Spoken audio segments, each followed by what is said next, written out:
I spoke about this earlier on. Will pupils in KZN, especially Durban and surrounding areas, ever catch a break? First, their year was interrupted by COVID-19, then the devastation of April floods occurred.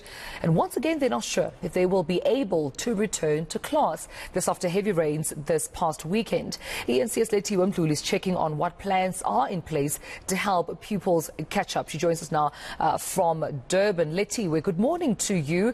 And I just wonder first and foremost whether, pupils have stayed behind at home. Are they back in school? What does it look like from where you stand? Well, Dumelo, what we've seen this morning is that majority of the schools and majority of the pupils have decided to wake up and go to school this morning. But where we are, this school has decided to open.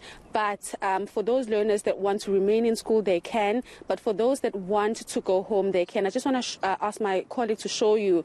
The gates are open. Parents that want to come and pick up their children are able to. But I had a chance to speak to the principal briefly here, and he was saying that they're going to keep those children that came to school this morning in a hall until 2:30. But for those ones that want to go home, they are able to do that. And this is, of course, following the heavy rains that Durban experienced this weekend. There is a message by the Department of Education here in the province for parents to use their discretion as to whether they are going to be sending their kids to school today or not. But driving around Durban, I have seen that many schools are open and children are actually going to school. In terms of the schools that were affected by the floods, we do know from the Department of Education, a conversation I had with them this morning, that only 2 schools were affected.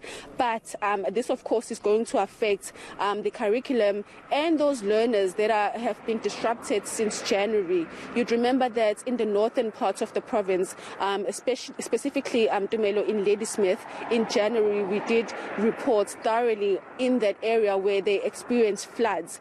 There were various schools that were affected by this, and of course some schools had to close for that time. And now we are experiencing floods, especially within the eThekwini area, and we have seen schools over the past month being affected. Here in the province, about 600 schools were affected initially, but all those schools were able to reopen during some time in April. This, of course, is going to affect matriculants.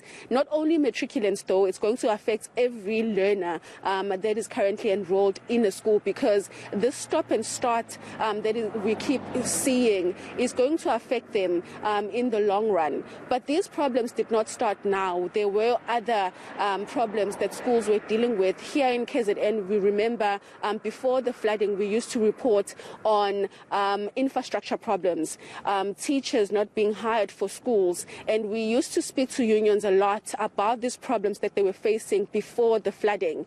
And we will, of course, be speaking to teacher unions today and the Department of Education to find out their plans as to how these learners will be taught moving forward, and if the stop and start is going to affect them in the long run. Quite important, of course, a conversation to have led to there, especially given that, we're in May, June exams are expected very soon, if they haven't even started already.